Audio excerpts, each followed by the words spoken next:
ನಿನ್ನೆ ಮೊನ್ನೆ ತಾನೆ ಬಂದೆ, ಈಗ ಎಲ್ಲೋದ್ರು ಸೌಂಡ್ ಬರೀ ನಂದೆ.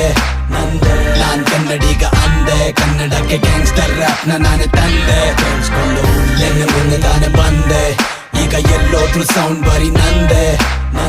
ನಾನ್ ಕನ್ನಡಿಗ ಅಂದೆ, ಕನ್ನಡಕ್ಕೆ ಗ್ಯಾಂಗ್ಸ್ಟರ್ ರ್ಯಾಪ್ ನಾನೇ ತಂದೆ. ಕೇಳಿಸ್ಕೊಂಡು ಇಷ್ಟದಿಂದ ಇಷ್ಟ ಇದ್ದಿದ್ದೊಂದೇ ಹಿಪ್ ಹಾಪ್, ನನ್ ಲೈಫಲ್ಲಿ ನೋಡಿದ್ದೀನಿ ಎಲ್ಲ ತರದ ಹಿಪ್ ಫ್ಲಾಪ್. ಸಂಗೀತ ಯುದ್ಧ ಮಾಡೋದಕ್ಕೆ ಶತಸಿದ್ಧ, ನಾ ಕನ್ನಡದ ಗ್ಯಾಂಗ್ಸ್ಟರ್ ಅಂತ ಪ್ರಸಿದ್ಧ. ನಾ ಮಾಡೋದ್ 100 ಪರಿಶುದ್ಧ ಪದ ಬಳಿಕೆ, ನಾ ಕೇರ್ ಮಾಡೋದಿಲ್ಲ ಟೀಕೆ ಮಾಡೋ ಸಡೆಗಳಿಗೆ. ನಾ ಸೇರೋದಿಲ್ಲ ತೂಕಾಲಿ ರ್ಯಾಪರ್ಗಳ ಸಾಲಿಗೆ, ಹಡೋಕೆ ಬಾಯ್ ಬಿಟ್ರೆ ಬಂದೂಕು ನಂದು ನಾಲಿಗೆ. ತುಂಬಾ ಸಿಂಪಲ್ ಆಗಿರುತ್ತೆ ಕೇಳಕ್ ನನ್ನ ಫ್ಲೋ, ನಂತರ ಸಾಹಿತ್ಯ ಬರೆಯ ಕುದ್ದಂಬೇಕಲ್ಲೋ. ತಗೊಳ್ಳೋ ಮುಂಚೆ ಬಿಲ್ಡ್ ಅಪ್ ಕೇಳಿಸ್ಕೋ ಗೊತ್ತಾಗುತ್ತೆ, ನನ್ ಜೊತೆ ಪೈಪೋಟಿ ಮಾಡೋದಕ್ಕೆ ಬೇಕು ಯೋಗ್ಯತೆ. ನಾ ಹೇಳದಾವತ್ ಇವತ್ಯಾವತ್ತು ಇದ್ದಿದ್ದಂಗೆ, ಬೈ ಬರ್ತ್ ಬ್ಲಡ್ ಅಲ್ಲೇ ಬಂದಿರೋದು ಸ್ವ್ಯಾಗ್ ನಂಗೆ. ಅದೇನು ಹಾಡಿ ರ್ಯಾಪ್ ಅಂತ